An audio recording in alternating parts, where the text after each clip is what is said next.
सबसे पहले तो मैं प्रोग्राम के बारे में बताऊंगी। एनुअल डे सेलिब्रेशन है ये, जो एक साल पे होता है, बट एक साल कंप्लीट नहीं हुआ है अभी ये 9 मंथ्स ही कंप्लीट हुआ है, फर्स्ट 9 मंथ्स। हाँ, इस साल ही हमने अप्रैल 8 को शुरू किया था स्कूल को। और इस एनुअल डे फंक्शन का नाम है स्पेक्ट्रा 2025। ठीक है, इसकी खासियत ये है कि जितने टैलेंट है ना बच्चों में, वो सारे बच्चों को ना एक्सपोज़र मिलता है स्टेज पे आने का, स्टेज पे परफॉर्म करने का। और ये जो परफॉर्मेंस ऑन द स्टेज है ना, वो कॉन्फिडेंस लेवल बहुत बढ़ाता है बच्चों में। स्कूल की फाउंडर डॉक्टर मिसेस बी प्रिया, यहाँ उपस्थित डॉक्टर अमूल्या सिंह जी, डीके सिंह साहब, उपस्थित सीवी सिंह साहब, शालिनी जी, सभी सम्मानित अतिथिगण, पेरेंट्स और प्यारे विद्यार्थियों। डॉक्टर बी प्रिया बहुत लंबे समय से शिक्षा के क्षेत्र में योगदान देती रही हैं और मुझे बड़ी प्रसन्नता होती है जब इन्होंने केवल एक संस्थान तक स्वयं को सीमित न रखते हुए एक बड़ी दृष्टि के साथ पटना के बाद अब इस नया गांव में भी एक नए कैंपस की स्थापना हुई और उसको हम लोग आज आगे बढ़ते देख पा रहे हैं। कुछ देर पहले बहुत सुंदर प्रस्तुति बच्चों के द्वारा की गई। सभी लोग जानते हैं बिहार कैसे आगे बढ़े, इसके एक बड़ा अभियान लोगों को जोड़ने का, ऐसे लोगों को जोड़ने का जो बिहार के लिए कुछ अंशदान देना चाहते हैं, पिछले लगभग 4 वर्षों से बिहार के अलग अलग क्षेत्रों में चल रहा है।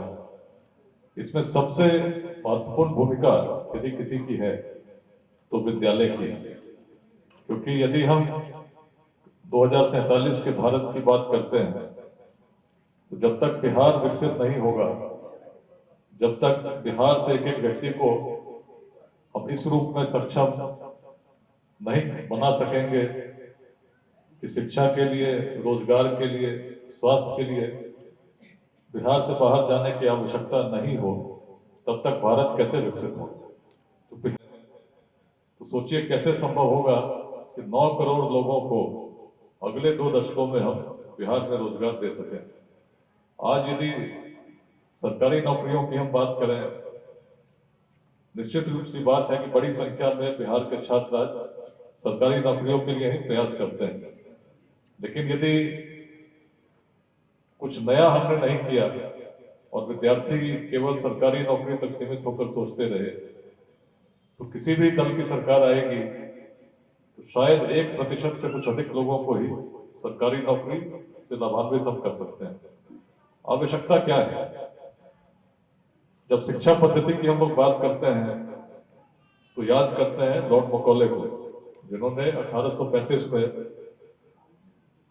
भारत की नई शिक्षा नीति का निर्माण किया था, जिसमें कहा गया था to create a class of interpreters between those who are ruling and the millions who are ruled, who would be Indian. सबसे महत्वपूर्ण है बिहार में यदि हमको विकसित होना है और 2047 तक ऐसा बिहार बनाना है जिसमें हर व्यक्ति को हम रोजगार दे सकें। सबसे महत्वपूर्ण भूमिका शिक्षा की है, इसलिए हमारे जितने विद्यालय हैं अपने विद्यार्थियों को तो पढ़ाएं ही, लेकिन हमें ये भी सुनिश्चित करना होगा कि जो भी व्यक्ति सक्षम है बिहार में, कैसे हर बिहार के व्यक्ति को हम शिक्षित कर सकें, स्किल्ड कर सकें। और जो बड़ी संख्या है आज बिहार में, जो 14 करोड़ की जनसंख्या है, उसमें लगभग 9 करोड़ ऐसे युवाओं की है जिनकी आयु 30 वर्ष से कम है। तो इतनी बड़ी संख्या में यदि लोगों को शिक्षित करना हो तभी तो हम रोजगार दे पाएंगे। तो एक बड़ी चुनौती है, और शिक्षा भी उस स्तर की जिसमें केवल हम डिग्रीज के लिए नहीं, केवल सरकारी नौकरियों के लिए नहीं, लेकिन एंटरप्रेन्योरशिप की ओर, नव सृजन की ओर हमारे यूथ को ले जा सकें। और हमारी संस्कृति को जब हम देखेंगे तो हम पाएंगे बिहार यदि अग्रणी प्राचीन काल से रही तो उसका कारण हमारी सोच थी, हमारी दृष्टि थी। छोटे वादों में हम संघर्ष नहीं करते थे, वेदांत की धरती रही और नए सृजन की धरती रही। तो इस परंपरा को आगे ले जाने की आवश्यकता है। अच्छा सर, आपने अभी बात की थी, अभी हम आप लोग को सुन रहे थे, तो वहाँ पर आपने कहा कि 1% से ज़्यादा हम सरकारी नौकरी दे सकते हैं।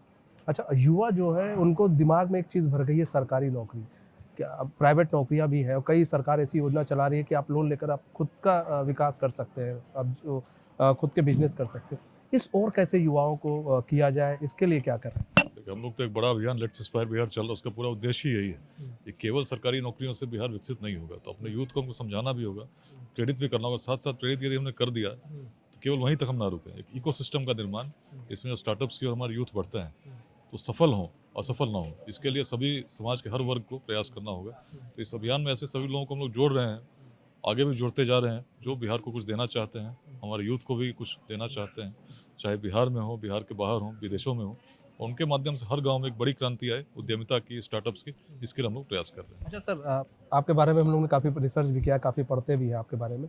आप गरीब बच्चों को शिक्षा भी देते हैं और ऐसे में आप तो एक कदम आपने आगे बढ़ा दिया है। ऐसे में और लोगों को क्या आप कहेंगे कि किस तरह से वो कदम आगे बढ़ाएं और गरीब बच्चों को शिक्षा दें और शिक्षित करें? देख, शिक्षा में अकेला किसी को नहीं देता। आज लगभग 1.5 लाख लोग वॉलंटियर्स के रूप में जुड़े हैं। इसमें महिलाएं बड़ी संख्या में जो जुड़ी, उनके द्वारा गार्गी पाठशाला की स्थापना की गई, 18 केंद्रों पर चलती है। और बी प्रिया जी के विषय में मैं क्या कह सकता हूँ, क्योंकि बी प्रिया जी जननी है और जननी हमेशा निर्माण करती है, जननी हमेशा निर्माण करने के लिए जानी जाती है। और वैभव साहब के विषय में बड़ी अच्छी एक पंक्ति है, जो पहुंच गए हैं मंजिल पे उनको तो नहीं है नाजे सफर, जो पहुंच गए हैं मंजिल पे उनको तो नहीं है नाजे सफर, 2 कदम अभी जो चले नहीं रफ्तार की बातें करते हैं। तो आज सॉरी, तो वैभव साहब को पूरा देश, सिर्फ बिहार ही नहीं, बिहार के लिए तो ये बहुत ही गौरव की बात है कि आज वैभव साहब जैसे लोग यहाँ पर मौजूद हैं। और आपको जानकर के ये हैरानी होगी कि पूरा देश जो है वो विकास वैभव साहब को जानता है और वो IPS कम जानता है, वो इनके व्यक्तित्व के विषय में जानता है। तो दरअसल में इस विद्यालय में एक कार्यक्रम किया गया है, तो बच्चों के विषय में कहा गया है कि बच्चे मन के सच्चे, सारी जग के आँख के तारे, ये वो नन्हे फूल हैं जो भगवान को लगते प्यारे। तो जो बच्चे होते हैं उनके अंदर देव का अंश होता है, प्रभु का अंश होता है, और बच्चों का निर्माण किया जाता है कि आप उसको किस दिशा में लेके जाना चाह रहे हैं। तो यहाँ पर बी प्रियम जी हैं, और चूंकि ये इंटरनेशनल स्कूल है, स्कॉलर स्कूल है, और आपको याद होगा अगर आप पढ़ते भी होंगे तो पहले गुरुकुल की परंपरा हुआ करती थी, और गुरु वशिष्ठ को अगर आप जानते होंगे तो राम के वो गुरु थे, दशरथ के भी वो गुरु थे, और उन्होंने ही राम को शिक्षा दीक्षा दी थी। और राम के विषय में यह कहा जाता है, देखिए ये हिंदुस्तान जो है वो प्रेरणा का स्रोत रहा है पूरी दुनिया के लिए। हिंदुस्तान यह बताता है, और खास करके सनातन की संस्कृति यह बताती है कि त्रिलोकी का राज साम्राज्य जो अयोध्या था, मतलब इंद्र भी देख करके अयोध्या को सिहाते थे, और उस साम्राज्य को 1 सेकंड में प्रभु श्री राम ने छोड़ दिया। तो ये त्याग समर्पण का प्रतीक जो है ये हिंदुस्तान है। और बिहार के विषय में तो कहा जाता है, अभी कुछ दिन पहले मेरी चर्चा हो रही थी, चूंकि टीवी का पत्रकार हूँ, 20 साल से पटना में पत्रकारिता कर रहा हूँ, तो अभी मेरी एक लीडर के साथ बात हो रही थी, तो उन्होंने कहा कि भाई बिहार जो है वो राजनीतिज्ञों को जन्म देता है।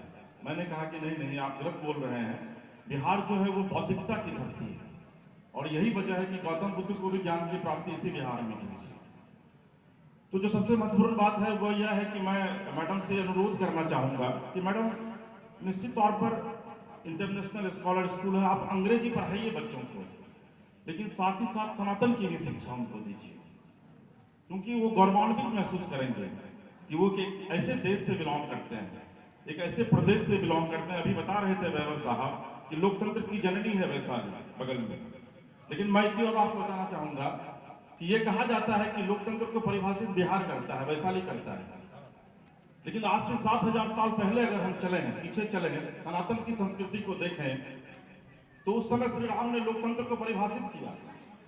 जब भरत जा रहे थे अपने भाई को मनाने के लिए, ऋषि भारद्वाज तमाम लोग थे, गुरु वशिष्ठ सब लोग थे, पूरी अयोध्या नगरी थी साथ में, और जब वो लोग गए प्रभु राम के पास, तो उन्होंने उस समय जनमत का सम्मान नहीं किया, उन्होंने बताया, हालांकि अयोध्या जो है वो लोकतंत्र, वहां पर कहा जाता है कि वहां पर राम वही करते थे जो जनता कहती थी, तो उन्होंने उस समय जनमत, अंदाजा लगाए, रामायण में भी इस बात को कहा गया है कि जब पूरी जनमत वहां पर मौजूद थी, पूरी अयोध्या के लोग मौजूद थे और उन्होंने कहा प्रभु श्री राम को वापस आप लौट जाइए, तो उन्होंने जनमत का सम्मान नहीं किया, उन्होंने नीति का सम्मान किया। यह देश जो है वो सनातनियों का देश है। और रही बात शिक्षा की, तो मैं तो आप तमाम जो यहाँ गार्जियन बैठे हुए हैं, जो बच्चे हैं, मैं उनसे आग्रह करूंगा कि आप अपने दिमाग से यह निकाल दीजिए कि मुझे IAS बनना है, मुझे IPS बनना है, मुझे डॉक्टर बनना है। मैं दिल्ली में पढ़ा लिखा JNU का छात्र हूँ, UPSC की तैयारी मैं भी कर रहा था, 7 नंबर से 98 में एलाइड मिस किया मैं। लेकिन फिर मेरे दिमाग में ये चीज आया कि भाई हिंदुस्तान कितने IAS IPS को जो है वो बनाएगा। आप सबसे पहले एक अच्छा इंसान बनिए और स्वामी विवेकानंद से आप प्रेरित होइए, जो कोई IAS IPS नहीं थे, कोई डॉक्टर इंजीनियर नहीं थे, कोई राजनेता नहीं थे, लेकिन आज पूरा विश्व स्वामी विवेकानंद को नमन करता है। तो अपने व्यक्तित्व का विकास निश्चित तौर पर कीजिए। और रही बात शिक्षा की, तो कहा जाता है कि शिक्षा जो है वो संस्कार की जननी है और संस्कार हमारी संस्कृति का विकास करता है। क्योंकि समय की कमी है, मुझे जाना है एक जगह, प्रोग्राम है हम लोगों का, एक गांव से आज हम लोग एक कार्यक्रम कर रहे हैं, गांव से गणतंत्र। लेकिन चलते चलते मैडम के लिए एक शब्द कहना चाहूंगा कि मैडम, जब भी शिक्षा के जगत में कहीं भी देना होगा उदाहरण, तो सबसे पहले मैं दे दूंगा आपका उदाहरण।